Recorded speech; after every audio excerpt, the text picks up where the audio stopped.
Chicken महारानी की ये रेसिपी अगर आपने एक दफ़ा ट्राई कर ली तो फिर आप इस रेसिपी के फ़ैन हो जाएंगे। देखने में जितनी अच्छी लग रही है, खाने में उससे भी ज़्यादा मज़े की है।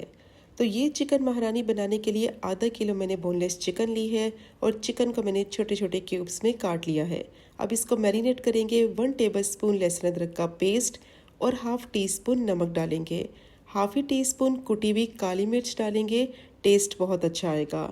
1 टीस्पून लेमन जूस डालेंगे। अब सब चीज़ों को चिकन में अच्छी तरह से मिक्स कर लेंगे और मिक्स करने के बाद आधे घंटे के लिए इसको मैरिनेट करेंगे ताकि चिकन सॉफ्ट भी हो जाए और मसालों का फ्लेवर चिकन में आ जाए।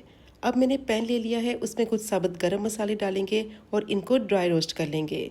इंग्रेडिएंट्स कैप्शन में अवेलेबल है। अब 1 से 2 मिनट के लिए इनको मैंने ड्राई रोस्ट कर लिया है। इनको प्लेट में निकालेंगे, थोड़ा सा ठंडा कर लेंगे और ठंडा करने के बाद मिक्सर जार में डालेंगे और बिल्कुल बारीक पीस कर पाउडर फॉर्म में बना लेंगे। तो ये मज़ेदार सा चिकन महारानी के लिए मसाला तैयार हो गया है। अब इसको साइड पे रखते हैं। पैन लेंगे, आधा कप ऑयल डालेंगे और अच्छी तरह से ऑयल को गर्म करेंगे।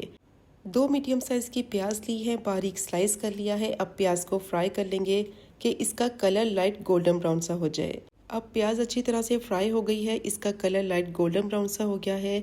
तो अब इसमें चिकन ऐड कर देंगे मैरिनेट की हुई और चिकन को अच्छी तरह से फ्राई करेंगे 4 से 5 मिनट के लिए कि इसका पानी जो निकलेगा वो खुश्क हो जाए और चिकन का जो कलर है वो भी चेंज हो जाए। तो चिकन को मैंने फ्राई कर लिया है। अब जो मसाला तैयार किया था वो सारा मसाला इसमें ऐड कर देंगे और दोबारा से चिकन को 4 से 5 मिनट के लिए मसाले के साथ भून लेंगे ताकि मसाले का फ्लेवर चिकन में आ जाए।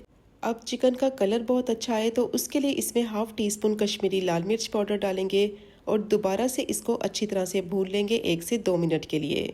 और अब इसमें डालेंगे आधा कप दही और दही डालकर दोबारा से इसको मिक्स करेंगे। दही के पानी में ही चिकन पककर अच्छी तरह से सॉफ्ट हो जाएगी। इसको कवर कर देंगे और मीडियम टू लो फ्लेम पे 10 मिनट के लिए इसको पकने देंगे ताकि चिकन अच्छी तरह से गल जाए। चिकन बहुत अच्छी तरह से गल गई है। अब इसमें डालेंगे 1 टीस्पून कसूरी मेथी, 2 टेबलस्पून क्रीम डालेंगे और हाफ़ टी स्पून इसमें नमक ऐड करेंगे जायके के मुताबिक। अच्छी तरह से मिक्स करते हुए 4 से 5 मिनट के लिए पका लेंगे ताकि सारी चीज़ों का फ्लेवर वेल कंबाइन हो जाए। लास्ट में इसमें डालेंगे बारीक कटी हुई हरी मिर्चें, बारीक कटा हुआ हरा धनिया और मिक्स करते हुए दोबारा से 1 से 2 मिनट के लिए पका लेंगे। बहुत ही टेस्टी चिकन महारानी तैयार हो गई है।